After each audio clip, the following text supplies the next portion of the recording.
করে আমাদের পুলিশ প্রশাসন এবং আমাদের নির্বাচন কমিশনের যে আমাদের যে মহান উদ্দেশ্য যে নির্বাচনকে সুন্দরভাবে করার জন্য সেই বিষয়টাকে প্রশ্নবিদ্ধ করার জন্য দুইজন ভুয়া সাংবাদিক এখানে বিভ্রান্তিকর তথ্য ছড়াচ্ছে যে কোন একটা প্রার্থীর পক্ষ হয়ে এবং কয়েকজন প্রার্থীও এই ব্যাপারে আমাদের কাছে অভিযোগ করেছেন। সেই তথ্যের ভিত্তিতে আমরা এখানে এসে দুজনকে পেলাম। একজনের নাম হচ্ছে সাংবাদিক শারমিন আরা আর একজনের নাম হচ্ছে নীরব মেবি।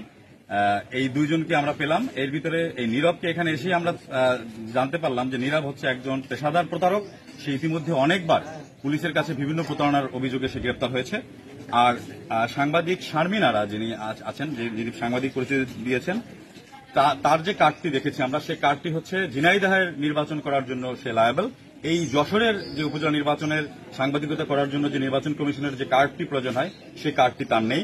এবং সে ঝিনাইদহের আমাদের অনেক সাংবাদিক ভাইও যোগাযোগ করেছেন, ঝিনাইদহেও তার একটা ব্যাড রেকর্ড আছে। ওখানেও সে বিভিন্ন মানুষের কাছ থেকে টাকা নিয়ে বিভিন্ন প্রার্থীর পক্ষ হয়ে কাজ করেন। এই ধরনের ইনফরমেশন আমাদের কাছে আছে। আর এই পরবর্তীতে তাদের গাড়ির যে ড্রাইভারের কাছে আমরা জিজ্ঞাসাবাদ করলাম যে তারা কোথা থেকে এসেছেন।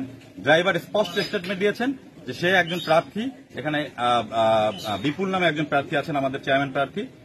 তার পক্ষ হয়ে তার যে ম্যানেজার দেবু মল্লিক, সে তাদেরকে এই গাড়িটা ভাড়া করে এখানে পাঠিয়েছে এই নির্বাচনকে প্রশ্নবিদ্ধ করার জন্য, প্রশাসনের যে সঠিক যে ভূমিকা, সে ভূমিকাকে প্রশ্নবিদ্ধ করার জন্য।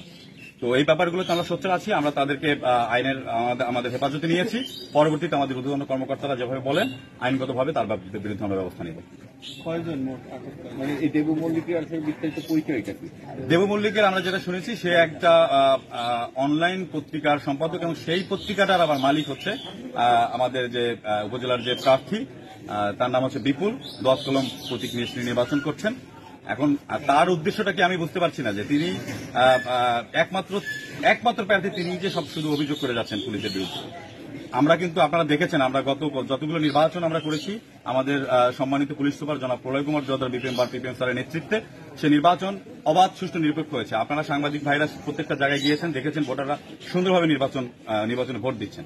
কিন্তু এই প্রথম যে ভুয়া সাংবাদিক লাগিয়ে এই জিনিসটাকে প্রশ্নবিদ্ধ করার চেষ্টা করা হচ্ছে। বসেন এখানে বসেন আমরা শুনবেন।